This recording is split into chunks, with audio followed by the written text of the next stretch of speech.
You're now entering the Vlogcast.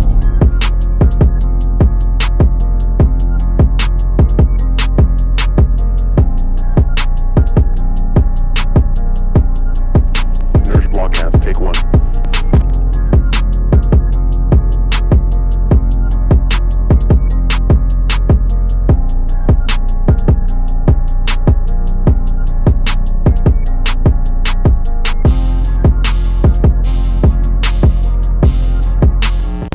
Welcome to the Uncharted Vlogcast. I'm Joshua Garcia. With us today we have V Dows to my right and special guest Ayumi Teresa. Hi. For those who do not know Ayumi, she is an international model, traveler, and content creator.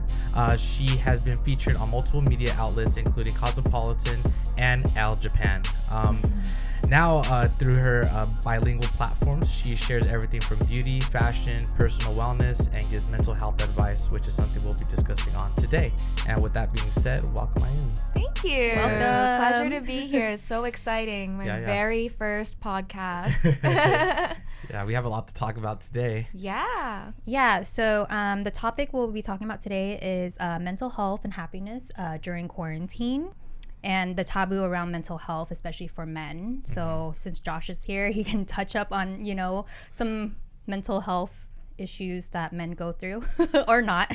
Yeah, I think, I think some of the issues that I would say even for myself and other people that have been friends of mine, just like overthinking too much, overthinking I think causes a lot of stress. And I mean, with stress being one of the leading things for mental health issues is a big deal, so I think my opinion for being able to overcome mental health issues is just being active, always doing something that just makes you get up and go be productive, you know. But I know that we're going to be talking more too about like the quarantine and how you're going to stay active through that and finding happiness within that and keeping your mental health like just at a level where you can let me think I guess in a positive standpoint, Right. So but yeah, so what have you been doing throughout this quarantine, and how have you been active? Yeah, so I try to keep myself busy. I find that I start to feel kind of negative whenever I kind of get lazy and start not being productive and like not really getting anything done and not doing anything, and then that could lead to me not really knowing what I want to do, like not having specific goals. So over the years, like I've kind of learned like what kind of state I am in, like whenever I feel like mentally unhealthy, like I kind of learn like, oh, this is probably why I'm feeling this way. And a lot of times it's like once in a while it's fun to like just like be lazy and like veg out, watch Netflix all day. But if that goes on for too long, I start feeling really, really bad. And it also leads to me not having specific goals, not knowing what I want to do, and then I feel bad about my lifestyle already, right? So especially during this time in quarantine, even though we can't really leave home, I always write down my goals, like short-term, long-term, everything, like what I need to do. If it's like for the week, what videos I'm filming this week, what videos I'm filming this month, and always like jot down my ideas, make sure that I have something to do every single day. And I always cook every day, so I always like make sure, okay, if I'm cooking lunch and dinner every day, right? It's like I have this many hours in between. So I guess now I've kind of made a more structured schedule for myself, and that's been really helpful mentally for me because I know I'm getting stuff done every single day. That's good. Yeah. And sometimes I would go on a hike or go on a walk because, again, like you said, like staying active, that feels really great. Of course, I know for a lot of people it might be difficult during this time to kind of go out and do things, but nature really helps too. Yeah, for sure. I know that even for me, I have to write down tasks all the time, to make sure that I just stay on track, because if I don't have anything written down, it's like, I'm gonna start bumming it. And Josh and his Trello. Oh yeah, for sure. Like so I do a lot of task managing too, so I have to utilize a platform called Trello where it just allows us to stay on track with everything that we do. Yeah, because we're a small company, but we still have a lot of tasks that we need to do. So yeah, Trello is just like my cup of tea. Yeah. To making sure that just everyone gets everything done. Fun. So yeah. So what are some of the daily rituals that you guys do? I know I started like coming up with daily rituals for myself, but we can get into that after you guys talk about it. There's a lot of nerves in this, but I mean we're gonna do our best to make sure that we stay on track. We have an agenda that we want to stick to, but I mean it's gonna kind of just go with the flow, you know. So but yeah, I mean what was your question again? Say it one more time. Some rituals that you guys do every day that you know, kind of help out with mental health and kind of like self-love, you know, trying to like relax or meditation. Yeah, I started meditating. I never really was the type of person to meditate before. I always kind of thought it was kind of corny, and like I just was like couldn't take it seriously before, but I started to do it, and it felt really great the first time. And that's when I really started to feel like, wow, I think we all really need like a few minutes in our day to just like quietly not think about anything, because we're, as humans, we're constantly worry about things, and you know, there's just so much on our minds. And I used to have trouble sleeping as well, because I would, like you said, like overthink.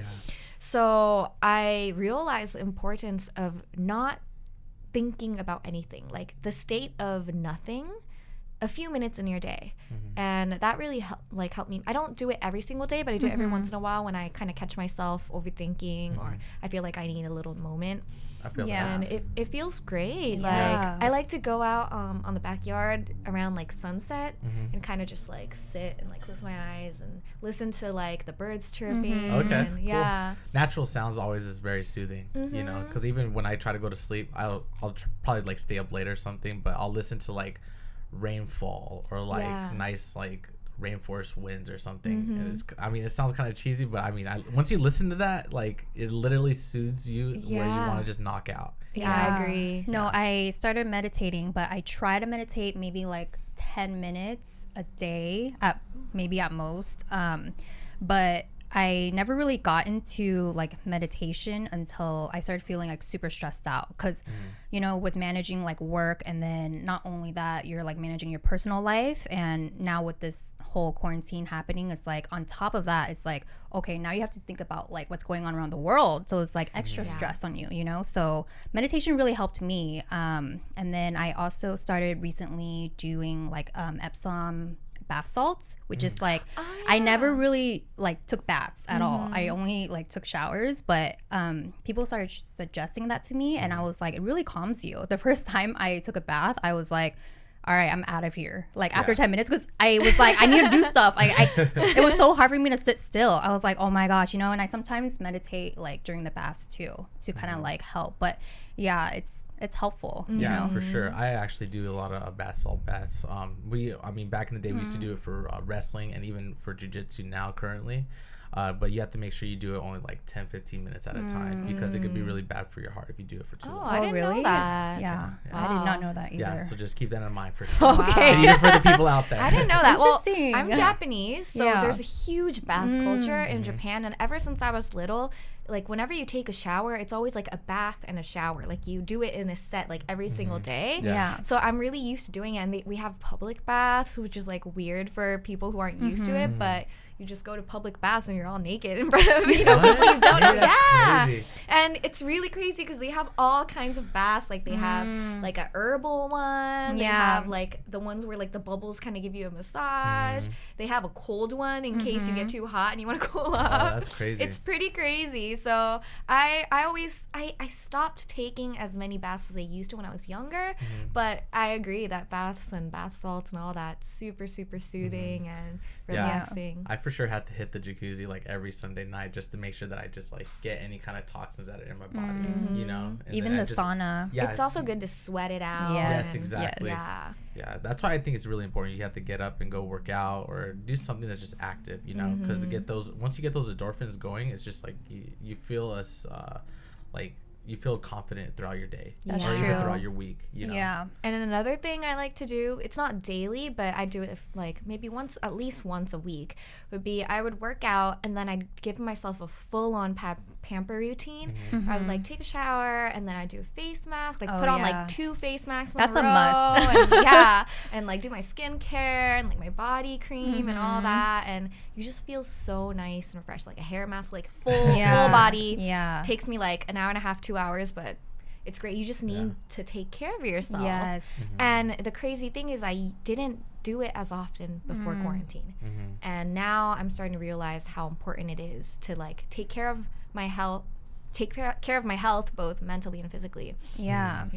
Yeah, I think as a woman, there's like so much that like responsibility that comes like onto us that we have to take care of. So like self-love is very important, because women, I think, naturally just kind of are very nurturing, and we want to be able to take care of even like our friends and family, you know, like to be there emotionally. And sometimes it takes out a lot of us, like our energy are depleted. So I think self-love and self-care is very, very important. I started recently learning about that, like maybe the past year or two, that like when I have like really low energy, I just need to take care of myself and maybe put more love into myself, because you know you're only able to take care of other people if you're taking care of yourself first. Absolutely. Yeah.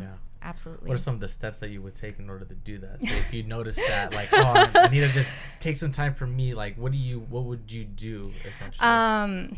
Yeah. So since I'm so busy and I have a crazy schedule as well, sometimes doing nothing is just great. Like one day out of the week, I'm just gonna be like, it's my day off. I'm literally gonna do nothing. Like I'm not gonna like work. I'm just gonna either watch Netflix or I journal. So I've recently started journaling a lot more. It really helps with processing like my thoughts. That's great. Like taking baths, like, you know, having a spa day, even though like spas are not open at the moment, like getting your nails done, your hair, or you taking care of your skin, like it's all very like important. Yeah. I think I could relate to that too. It's like just doing nothing and just like maybe I'll go out and read a book or something, you know, or I'll look up like on YouTube something that's like in regards to my craft, something I want to elevate myself into, you know. So yeah, I think everyone does need to have like just a day to themselves where they're just doing what they want to do, essentially. Another thing, plus I do that too, but another thing that I've realized is really affecting people's mental health daily is social media. And when you follow a bunch of people, obviously you follow people that, you know, you kind of wish you have their lifestyle, or, you know, they have a cool aesthetic or whatever.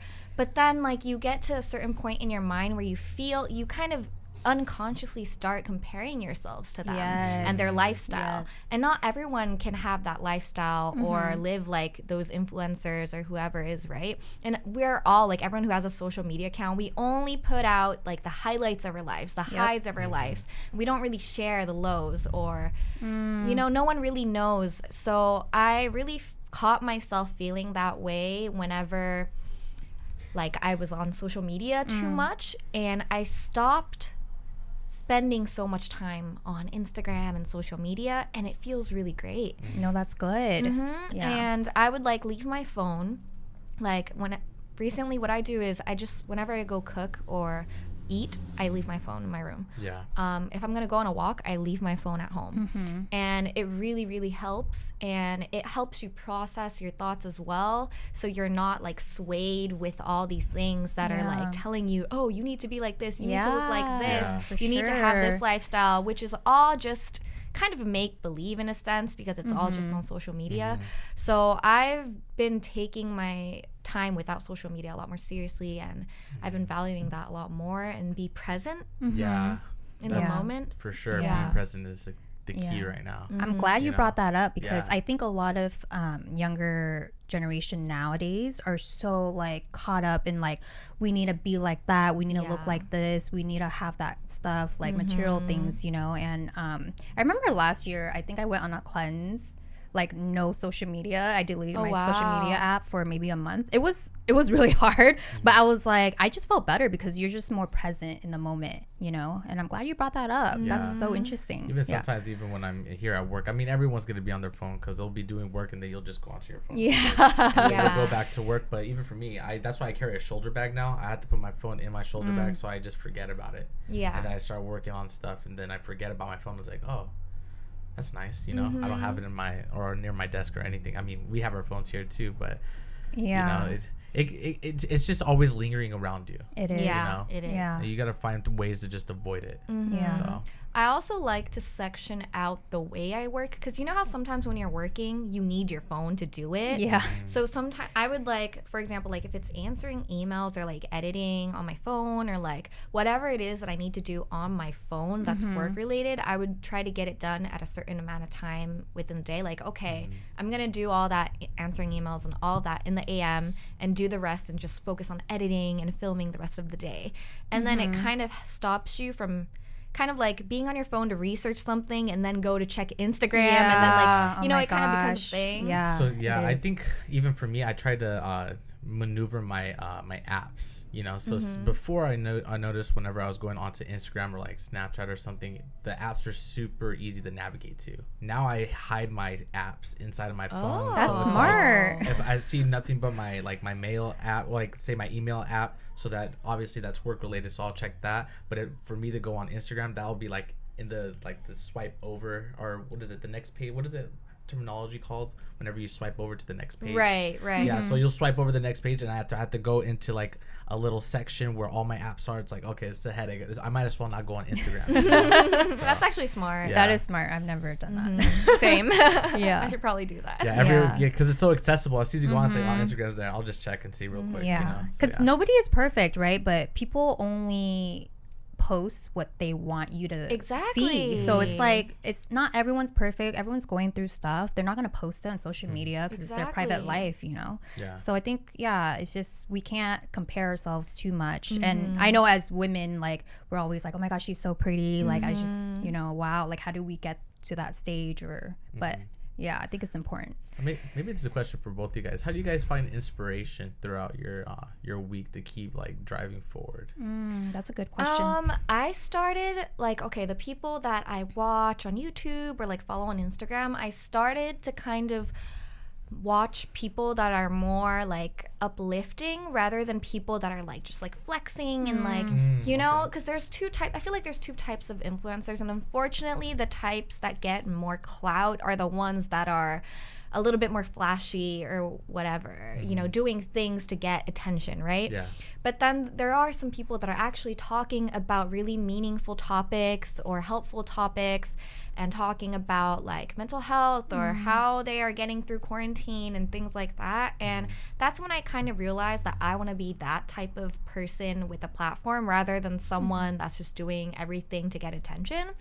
So that's why on my platforms I like to talk about mental health. I like to talk about positivity. I love that. I always want to be someone that empowers my audience. I don't want people to ever look at me and feel like they have to compare themselves to me or get on like a certain level. Like I always want to be someone that would encourage them and make them feel better.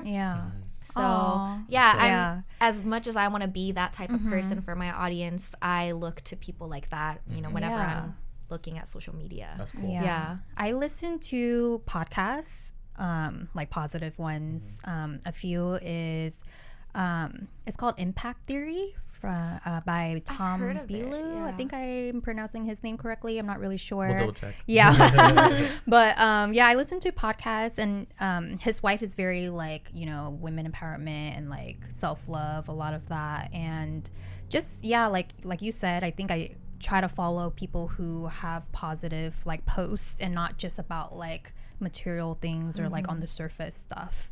Yeah, that's awesome. Yeah, I think you have to surround yourself with good energy and get that back. And Charles talks about this all the time. Yeah, he does. And he's so right too, because like the energy you keep is like what you're gonna get out of it. You know, that's true. So I think like if you're gonna surround yourself with like negative energy, you're gonna get that back. You know, it's always important to be very positive. And the relationships that you keep with like people and friends and family, even though they're close to you, but sometimes they don't mean to be negative, but it just kind of like rubs off on you, and then you're just like in a bad mood. Like a lot of times, like energy, I'm really into energy, so I kind of like pick up people's energy a lot. So it's hard for me because I'll be like having a conversation, I'll be having a good day, and then all of a sudden it's like a negative conversation, you know, with somebody, and I'm just like, wow, that put me in a really bad mood. Or even like a challenging conversation where people are just like, it sounds like they're trying to be better than you. Yeah. Sort, you know? Yeah. I've also noticed that because like, okay, so if you're, you know, you have a platform, sometimes there are going to be people who would leave just like negative comments or hateful comments, and it puts you in a really bad mood, right?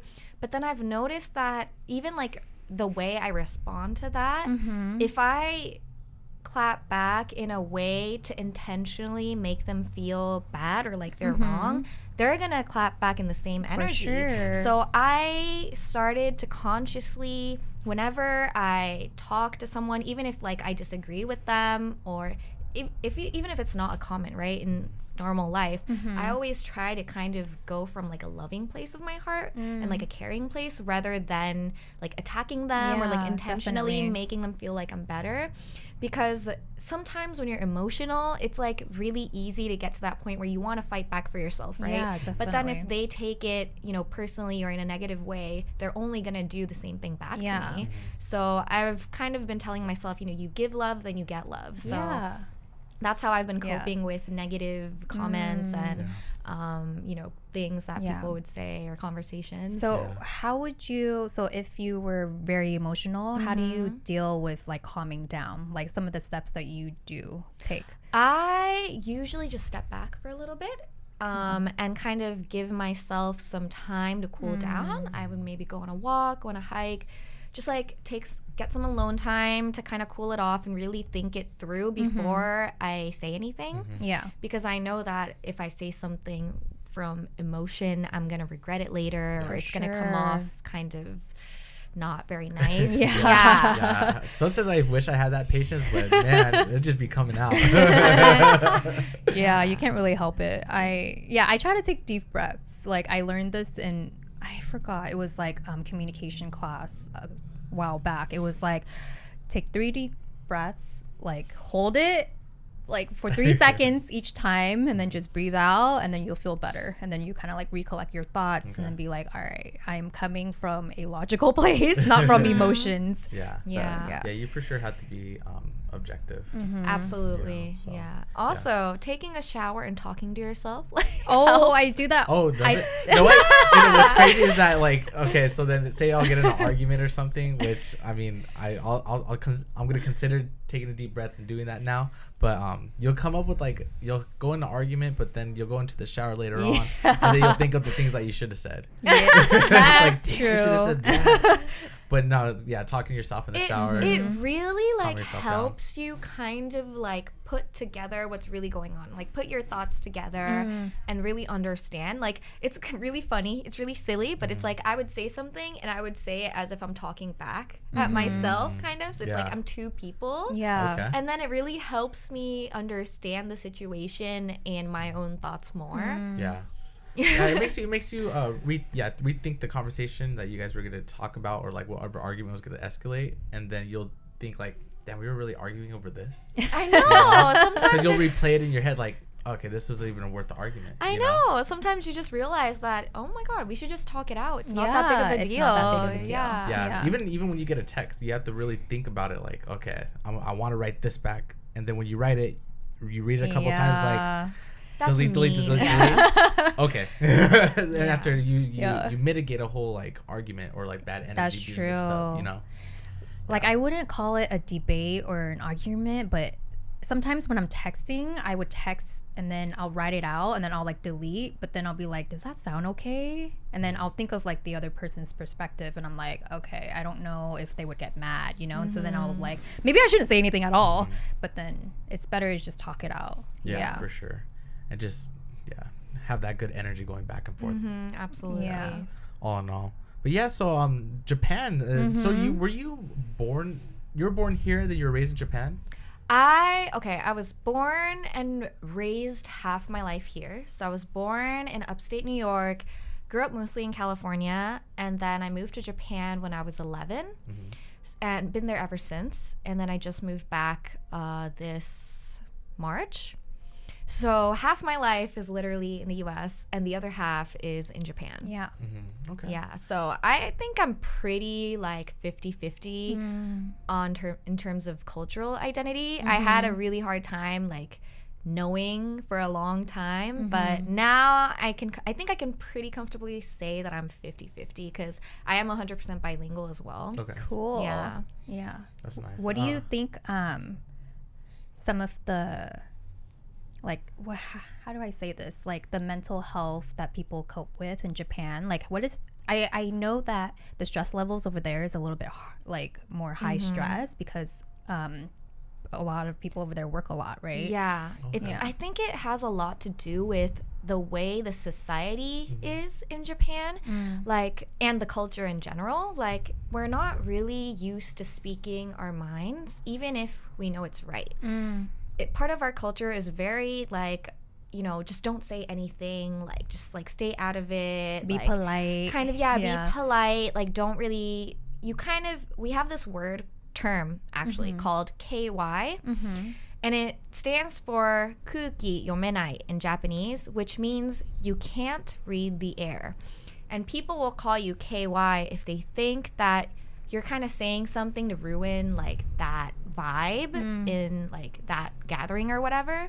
So it's like a huge part of our culture to kind of observe what's going on, how people are feeling, and whatever you say has to kind of align with that. So like if you're in a group of friends and like all these people are saying A, it's like really awkward for a Japanese person to say, actually, I think B. But whereas in American culture, it's pretty normal to kind of disagree. It's like normal to have a disagreement in a conversation and be fine with it. But I feel like Japanese people kind of take it like they would kind of feel offended if someone says something that disagrees with them. So it's really difficult for people to kind of speak their own opinions and speak their minds. And I feel like that oppression really messes with their mental health, especially in a corporate environment, because it's not really casual like American work environments. There's always like you have to talk formally to a person that's above you, like in a position or older than you.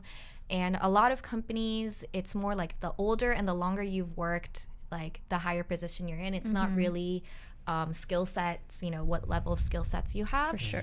And they're very overworked. A lot of times, this was a huge issue. There were a lot of people that committed suicide because they weren't getting paid for their overtime. And the companies, they force them to hide the times that they're working so that they won't get caught by the government.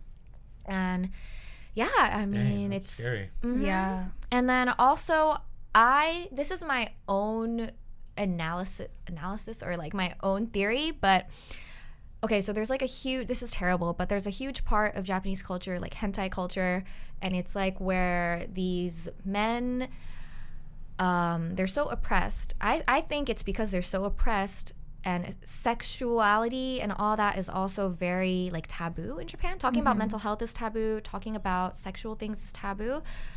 So there's like this whole genre, like this hidden genre of like men looking at girls in like nude magazines or like porn. And these people, they would get on trains and grope young high school girls and like photograph under their skirts. And it's a huge thing, but no one says anything. And it's been a huge problem for decades. I have had that experience when I was in high school. I got followed by someone on my way home, and he grabbed my ass twice and he followed me into my apartment as well.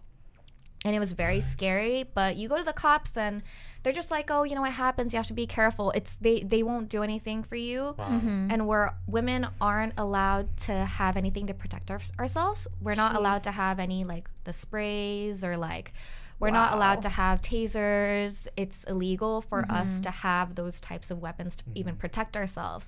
The only thing we have is like this buzzer that makes a loud noise. That's the only thing to get attention. That's the only thing we can do. So there's really nothing you can do. And I unfortunately, I don't feel like this is going to be a problem that's going to be solved soon. And even one of my really close friends the other day, she said she caught a guy taking her picture on the train. So she went up to him. She's like, "You took my picture. Can you please delete it?" Yeah. And he just like pretended like he couldn't hear her. And like, oh my God. everyone on the train saw that he was guilty, but no one said anything. No one tried to help her. And this happens all the time. I didn't know that it was like that over there. Yeah, I It's would have just- punched him, but Yeah, you know, people are for sure. different. If that was my Yeah. daughter happening, I was like, oh, hell. Yeah. You ain't gonna live another day taking a photo. I think it's just like, Wow. you know, because the culture is so like hush hush, like don't speak your Yeah. mind, like, you know, No. just pretend you don't see it, just pretend yeah, like, and you that's don't- not Yeah, always I healthy. don't really It's not. experience And that over there. yeah, that's my theory of why Japan has really high suicide rates and why mental health is such a big issue in Japan and Japanese culture. Yeah.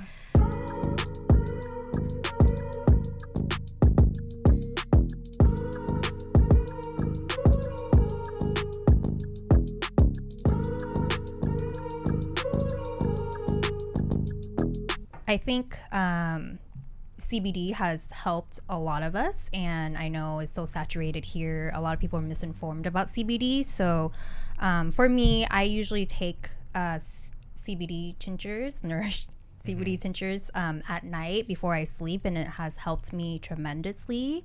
I usually wake up around like 2 or 3 in the morning. I'll be awake for like at least an hour, you know, but after taking CBD before I sleep, like I know my sleep has been I don't have any kind of like disturbances for me to wake up. So I think that has been helpful. So I mean, you guys can share on your experience with CBD and how you incorporate it with, you know, your lifestyle. Yeah, actually, as before you touch on it, I know that for CBD, I'm always doing my research too of what we could utilize our products for, and you actually put me on with like using it on the skin. Yeah.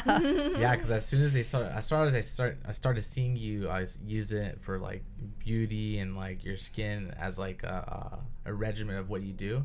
I was like, okay, I'm just gonna try it, and then I started trying it on my knees, started trying it on my face, and it's been working. Like it's crazy. Yeah, I did it. I didn't know. So I've never done it on my skin, but then after you started trying it, I was like, oh my gosh. So it helps with redness for me. Yeah. Yeah, she had a big old sunburn on her shoulder. She had to use It was horrible. like 3-5 days. Yeah. It also hurts when I have like a stomach ache or something. I'll like rub it on my tummy and like it feels better. It like feels soothing. And for sleep, obviously, because like I said before, like I used to have trouble sleeping a lot. And ever since I started taking CBD before bed, it's helped me so much. And also, I like to take the gummies for stress because I feel like they're not as strong as taking the drops before bed, because those make me kind of sleepy and like more relaxed. Whereas if I take like a gummy or 2 gummies, it just kind of gives me like this really relaxed like mindset. And just kind of, I forget like the stress almost, like it's like it eases my stress.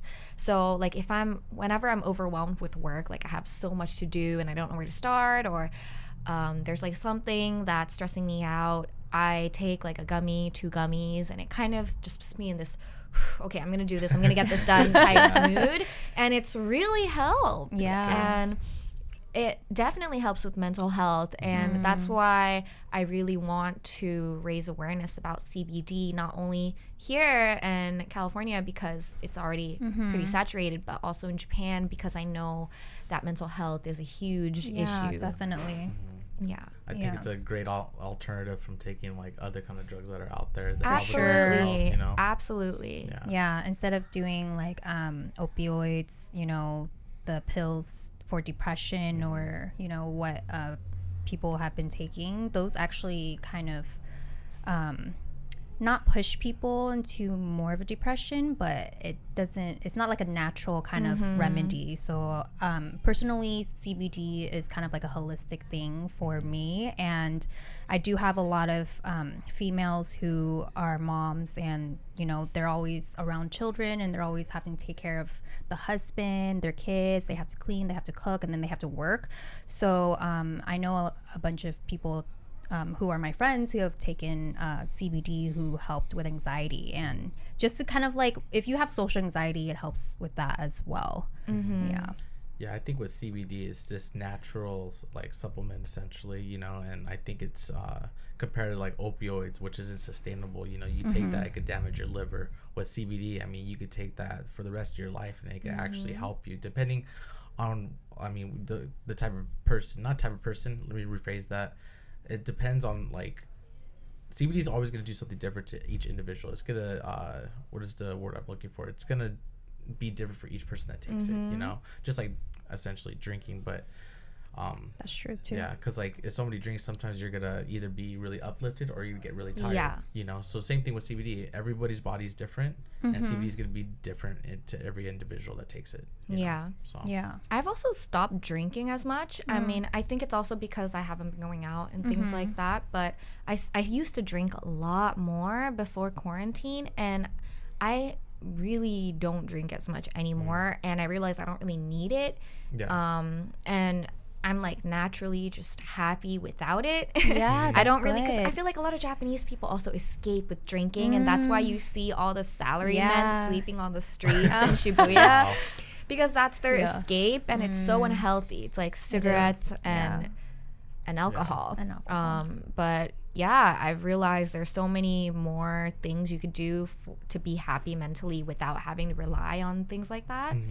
That's way healthier. Yeah, for sure. It's such a norm to be like, oh, let's go grab a drink, and then a drink turns into like 10 drinks, and then you're just plastered. And then you wake up feeling like even worse when you're not like actually, you know, helping yourself with the issues that you're going through, but it just kind of like pushes it down, and then you feel oppressed, and then depression happens. So it's very important to know your limits at least to, you know, because I mean, drinking, you could take one drink and then it ends up becoming like 20. That's something that you for sure have to mitigate, because I mean, for the rest of the week you'll probably be depressed, you'll be down, you know, you won't want to do anything because you're too busy sitting on the couch recovering, you know. It's like, why not just like not do it at all? And so many people, they just kind of use it as a escape, I feel like, drinking, and it's so unhealthy, you know.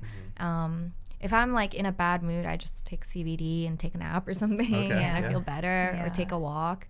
That's true. I think I used to just like, I need a drink just to like cope with things. I used to drink a lot, so I understand that part of like escape. It's like, and I don't do anything else besides drinking. So back in the day, I was just like, I'm gonna pound shots, just forget about it, you know. But then it comes up in a worse way, and you're like, oh great. Oh, you're crying about it later on. But CBD, I started believing in it as well, so it's been really helpful. Even my grandparents take it now, you know. I mean, they're getting older, and they're trying to avoid taking pills, you know. So, but CBD is a great option for them right now. And plus, I mean, now they're going more towards it. They've been taking vitamin C, but now they're replacing whatever pills they were taking before with our gummies. Good. So the gummies have been really working. The vitamin C gummies? The vitamin C ones, those are so good. Amazing. Like, I'm just like, eat like 4. Like, oh, it's okay. It's 1,000 grams of milligrams of vitamin C. No big deal. For sure. I mean, with everything that's going on with like the coronavirus, I mean, boosting your immune system is very important. So the vitamin C gummies are super helpful in that aspect. So when do you usually take the vitamin C gummies? Like in the morning, at night? I like to take them. I used to take my vitamins before bed, but the gummies I like to take in the morning, just because, like, you know, it's just like that fresh orangey feel. That's cool. Or like whenever I have a really huge sweet tooth, and I love sweets, but then like if I'm eating too many sweets all the time, I feel guilty, so I'll just take the vitamin C. It's like my little like treat during the midday treat. Get that sweet tooth out of the way real quick. That's dope. That's cool. And also I sent my mom the CBD tinctures and the gummies, and she loves the CBD. Cause she's been having trouble sleeping as well. That's great. I know my mom took I gave her a bag of vitamin C gummies, and she told me, she's like, I can't take it at night because she'll be wide awake even if she only takes one. She's like, I'll be wide awake, and she's like, it's strong. And I was like, what do you mean? You take vitamin C like capsules on a regular, you know? And she's like, no, these gummies are like legit. I was like, How has the process been, just like educating people about CBD? It's been really interesting. I've been doing a lot of research as well because I don't want to give the wrong information, and it's definitely been a learning experience for me as well. But I've realized how many people really need that in their life, because there's so many people that are ordering it through me and they're like, oh, I'm stressed because I'm quarantined, I can't leave home, so I ordered it and I've been loving it, or I've been having trouble sleeping, or my grandma's getting old and I wanted to give it to her to see if she feels better because she has some pain and things like that. And yeah, I'm really overwhelmed with happily overwhelmed with how much love the products are getting. Yeah, that's good. And it's really exciting for me too, to educate my audience about something new to them. Yeah. And it's great because I always want to be an advocate for mental health and positivity. And yeah, CBD is a great product for that. Yeah. I agree. So tell me your say your nightly regimen if you were to use our CBD products at night. Okay. So I have a you even talk about other products that you may use, but how you incorporate ours into it. Okay, so I not only like to use it on my face, but I also like to use it on my body because California weather is super dry, and I've tried before, I would get the body creams that smell nice and whatever, but I've noticed it's not really good for my skin when it has that what do you call scent. it, scent. So I just take the natural tincture with no scent, and I would rub it on my skin, on my legs, on my face, pretty much my whole body. And the CBD oils, they're not sticky, and they're not heavy on the skin, which is why I love them, and they kind of dry nicely on the skin, and that's why I don't feel kind of weird about putting it on my skin before bed or even before my makeup. So I put it on I take maybe a few drops for my face, and then I just generously lather it over my skin. Yeah. And it's been really great.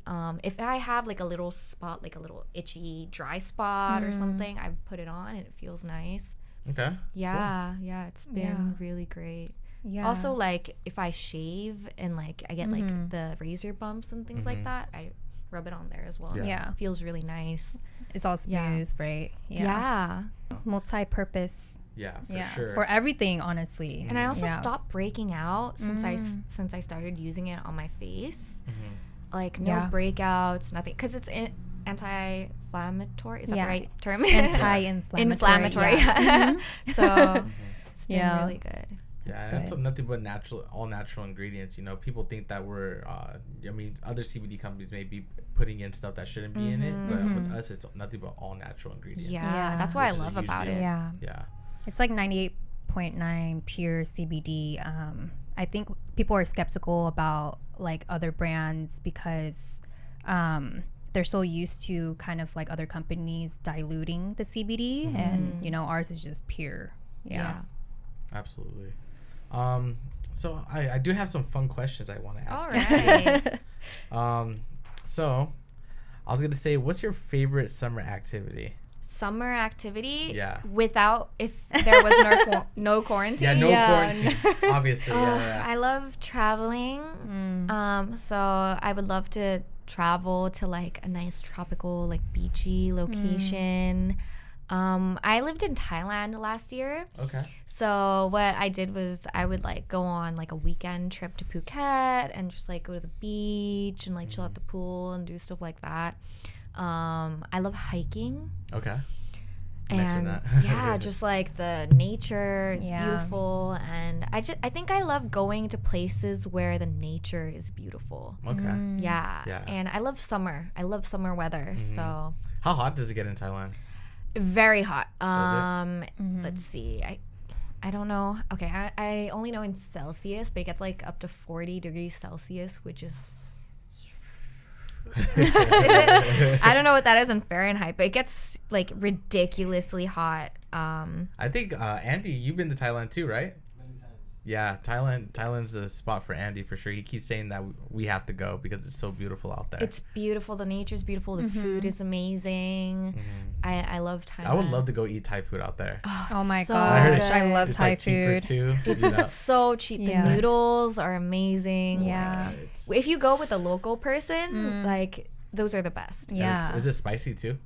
I can't really eat really spicy food, so I tried to avoid the super spicy stuff, but it's interesting because it's different than like a Korean spicy. Oh, okay. It's Thai spicy. Yeah, so it's like way super spicy. spicier. Yeah. Sounds like a good time. Yeah. The fresh fruit stands. I love the fresh fruit stands. Okay. Yeah. What kind of fresh fruit do they have there? They would have like mangoes, watermelons, cantaloupes, guava, pineapple, and they would just have like a little booth and they'd cut up fresh fruit for you, and it's super cheap. Do they have like ways of like preparing it for people? Like, because you know how like the Mexican tradition, they'll put like tajín, chamoy on it. Is there like a way they prepare it in Thailand? Oh, I think like with salt and like they put pepper. Yeah, it's like a red, like kind of spicy pepper mixed with sugar or salt, I think, and you dip like the green mango in it. What? Yeah. Okay. Oh, green mangoes. Yeah. They have green mangoes? For sure. What? So like in Vietnam, well, I haven't been to Thailand yet, but Vietnam, like Asian cultures, like you dip the green mango before it's ripe with like even fish sauce and sugar and a lot of like peppers, and it's really really spicy but it's like such a fun thing to eat, and I love mangoes, so yeah, they had that in Thailand as well. Yeah, for sure. It was really dope. interesting for me. Yeah, it was like a new way to eat a fruit. That sounds Yeah. good. So what another question I had was what is one thing that annoys you the most? One thing that annoys me the most, I can't really think of something that annoys me. I need to think about that. Do you have anything, B? Like as far as like texting wise, or like people, or I don't know. No, just like just maybe anything, like a pet peeve. a pet peeve. Oh my gosh, when somebody responds to my text with just a K. Like K, and I'm like, okay. I don't know why. It's just a little bit of a pet peeve for me. I mean, I think I take it more personal if it's like, I don't know. If maybe I'm like having an argument with somebody over text and they just put K, and I'm like, oh my God. Oh, that's that's kind of annoying. That's so far what I can think of. Yeah, I get mad when my mom says K to me. I'm like, what the heck? Who taught you that? Yeah. I think a pet peeve of mine, especially when I was in Japan, because everyone walks all the time in Tokyo. Like we just walk everywhere or take the subway. I'm a pretty fast walker, so if there's like a big crowd of people that are walking really slow in front of me, it really just, it's like, oh my God, I need to get somewhere and I want to walk. And I really like walking for exercise as well. Like it's just like great, perfect cardio and like to get to places. So I just really didn't like it when people like blocked my way and they're like on their phones or they're walking really slow. I'm like, You gotta find a way around Yeah. that. I feel that. I was gonna say, have you been to any theme parks out here? Not yet. Well, I have when I was younger. Okay. Yeah, I've been to the Disneyland in both Florida and here, Oh, and nice. I think I've been to the Universal Studios when I was really little, but I don't really Yeah. remember. I've been to Six Flags, Okay. but it's been a really long time. Obviously, I haven't been ever since I came back. Yeah. So You mentioned walking, so I was like, oh, I wonder if she's been to theme parks because you have to walk everywhere around there, you know? Yeah. So you're probably walking to each ride really fast. I'm pretty used to have like a weird phobia with like dummies and dolls. So that ride at Disneyland, it's a small world. So I haven't been to Disneyland in I think high school, and I graduated high school 2008. So that it's been like maybe like 15 years for me. But Oh wow. yeah, or maybe 14 years. But that ride creeped me out so much, and I don't understand. Like till this day, I'm like, why was I so creeped out? Like I was just not having fun. But I haven't been to Disneyland since. I feel like you just get this vibe whenever you're at Disneyland. It's like, okay, I really don't have to worry about nothing. Oh, that's the total opposite. Yeah. I just go there and I'm just like, all right, I'm having a good time today. I'm for sure getting a churro, I'm getting a pixel, I'm getting all these like little like food items that I want. Yeah. How I'm are just the living. snacks in the American Disneyland? I know the Japanese snacks are so good. They have like man. turkey and like. Honestly, I haven't been Ooh. to Disneyland Yeah. in a long time, but I mean, I have just, no idea. I just know like the sweets over there are like next level. Ooh. Yeah. Yeah. So you for sure have to get a churro over there. Oh, churros. And I think they have sundaes that are like super flame. Wow. Oh, and they have bread bowls. I'm talking like I've been there like every weekend. But I know that those every time I go there, that's what I see. I'm like, okay, yeah, I'm gonna buy that. You know? Yeah. So I have another one. So what? Speaking of food, what's the strangest food that you've ever eaten? Strangest food that I've ever eaten. Let's see. I like that these are ones that you have to think about. Yeah. I know there is one, but I have to think about this because I can't remember one off the top of my head. For me, I had omakase, Mm-hmm. and the chef didn't tell us what it was until I ate it. And I was like, oh my gosh, it's so good. And I was on a date. And then he was like, I'm not eating that. But then he ate a little bit and he was like, what is that? And then later on the chef comes over and then he had told me it was fish sperm. And I was like, oh my God, yeah. But it looked like brains, you know. But I mean, I thought it was good, but I was just like, Are you sure it's not uni? it's not uni. It's like white and it's Well, I would fish assume it's sperm. white. Yeah, fish sperm. And then I thought he was joking and I kept laughing. And then at one point he was like, oh, I'm not joking. I was like, are you serious? You didn't tell me before, but I ate it and That's I thought it pretty was strange. good. But it was really weird. Yeah, that's probably one of the strangest things Huh. I've eaten. I wonder if I've eaten it without knowing what it was. Yeah, it tastes like, I don't know. I mean, I have no idea. Like, I can't even remember it now. But I mean, yeah. I'm Japanese, so I've Yeah. definitely eaten a lot of things that are considered to be weird, Mm-hmm. I guess, in the American perspective. Like, I've had, like, you know, live octopus. I've had, like, live shellfish before. You know, when you think of all the sushi, like, yeah. I'm trying to think if I had anything weird in Thailand because they also have quite exotic foods, but I can't really think of anything. I remember my friend had a scorpion. Whoa. Tight. Yeah, because they have those at like the stands. I've seen my friends post it, but I've never had a scorpion. Yeah, I was like, no, I'm not eating that. Yeah. Yeah. Oh, what's that dish that everyone eats? It's the snails. Do you guys eat that? Oh, yes. escargot. It's so good. Is it? I've never had it. Really? No. I've had it in Paris, and then Vietnamese culture, like we eat a lot of escargot with like coconut, kind of like coconut curry, but it's, you know, a lot of sauce with Yeah. it. Yeah, it's good. Dang. We had to try it then. I've had horse meat before. Oh, I haven't had It's horse like meat. Japanese Yeah. Is it thing. like? It's like horse meat sashimi, kind of. Oh, interesting. Oh, it's- so it's thinly sliced. Yeah, it's kind of like considered like almost like a luxury thing. I've only had it once, but it tastes really similar to like the Korean yukke, which is like also like a raw, I think beef, that you eat. Oh, kind yeah. Of like yeah, it Okay. tastes pretty similar to that. That Yeah. sounds flame. Josh is like, never had any of these. Yeah, I may have to think about Yeah, that. but then it's- Escargot? Escargot. Escargot. Yeah. Escardo. Not Go. escargot. What is that? Escargot. Oh, okay, yeah. Yeah. What did I say? Escardo. What is- oh, dough. like a Hispanic name. Escardo. Okay, what job did you hate the most? Oh, out of all the jobs that I've done Yes. before in the past. Ooh, okay. I'm gonna say, okay, for a really small period of time, I tried teaching English to kids. And I love kids. Like, I love kids. And I thought I was going to love that job because I was like, oh, my God, I love kids. And I can speak English. It's going to be so fun.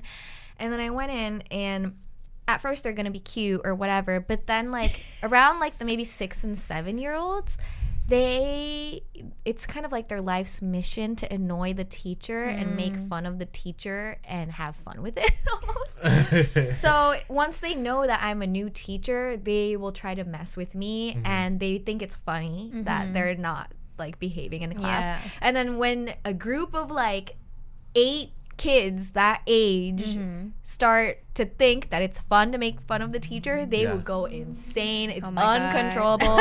And that's when I was like, okay, maybe I love kids, but I'm gonna wait until I have my own for a little bit longer. Yeah, Did you for teach real. in Japan? That was like, I only did that for a few months, Oh, but it was okay. like kind of like a little side thing that I did in between modeling and wow. like before I was like getting more jobs. And then I also have worked in restaurants before, but I liked that. I enjoyed it because I really liked the people I was working with. It was really fun, and I became really good friends with everyone. But it was. I'm gonna say the English teaching to kids, like to the younger kids, just because when they're uncontrollable, and in a group, it could be pretty. So I have so much respect for like kindergarten teachers and like elementary school teachers because it's a stressful job sometimes. Yeah, I bet. You have to deal with a bunch of munchkins. Another one that I had was, what's your favorite holiday? Ooh, a favorite holiday. Okay. That's interesting. Okay, so I would say Christmas if it was like in a family setting, but in Japan, Christmas is weirdly enough very coupley. Interesting. Yeah, it's like a couple holiday, which is really awkward when you're single, because like, it's so weird. And like that, I used to love Christmas when I was a kid. It was really fun, like, you know, Santa Claus and like it's family and food and gathering. So I love that Western Christmas holiday vibe, but I don't really understand the Japanese coupley Christmas vibe. I would always just like go out with like a girlfriend and like just be like, you know, we're single, so like let's just like go get dinner and have fun, you know. That's what I used to do. Yeah, my mom would be like, Santa Claus? I'm Santa Claus. I believed in Santa Claus until I was like a pretty good age, like maybe 10. My parents did not raise me on Santa Claus. Really? Yeah. How about you? No. Yeah, it would be one person from my family that would dress up as Santa Claus, and then we'll like do presents. I have a really big family. I have like 20 cousins, a bunch of aunts and uncles, and Christmas is always fun. And then we just have like so many presents laying around. But I did believe in Santa Claus until I must have been like, I think 9 or 10 too, or maybe middle school. I was like, what? They're not real. Oh, that's so cute. That's funny. I also love Japanese New Year's. Okay. It's kind of like the Christmas for us. It's like very family oriented. Like you gather with your families, and if you're younger, you get money from your relatives. Nice. Which is cool. Now I have to give money, so it's kind of like, but R.I.P. Yeah, I love that sense of gathering and food.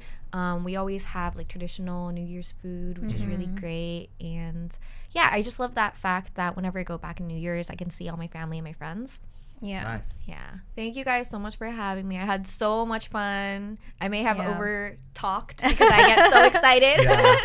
But this is really fun. There's no over talking here. I think everyone's excited, and sometimes you have those nerves a little bit, but I mean, overall, I think it was a great podcast. It was great. All right. Thank you. Thank you. Later, guys.